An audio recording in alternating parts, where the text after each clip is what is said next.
በ2017 ዓ.ም የተጀመሩ የትምህርት ተቋማት ግንባታቸው መጠናቀቁ ተገለጸ። በሰሜን ወሎ ዞን ሀብሩ ወረዳ ትምህርት ጽሕፈት ቤት በ2017 ዓ.ም ሊያሰራቸው የነበሩ 20 ፕሮጀክቶች 18ቱ ፕሮጀክት ግንባታቸው መጠናቀቁ ተገለጸ።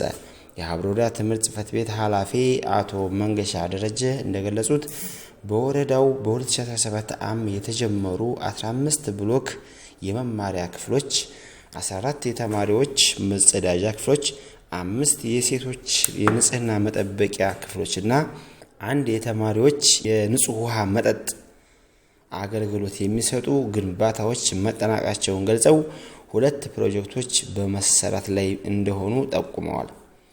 በ15 አንደኛ ደረጃ ትምህርት ቤቶች እና በ3 ሁለተኛ ደረጃ ትምህርት ቤቶች ተደራሽ ያደረገው የትምህርት ተቋማት ግንባታ የበጀት ምንጭ በትምህርት ሚኒስቴር፣ በክልሉ መንግስት፣ በዩኤንዲፒ፣ በወርልድ ቪዥን፣ በዩኒሴፍ እና አልማ፣ በኢትዮጵያ ኦርቶዶክስ ቤተክርስቲያን የልማት ድርጅት፣ በጃይካ፣ በሴቭ ወሽ፣ በዋን ወሽ እና በወረዳ ተያዘላቸው በጀት መሆኑን ጠቁመው የግንባታው ወጪም ከ140 ሚሊዮን ብር በላይ መሆኑንም ገልጸዋል።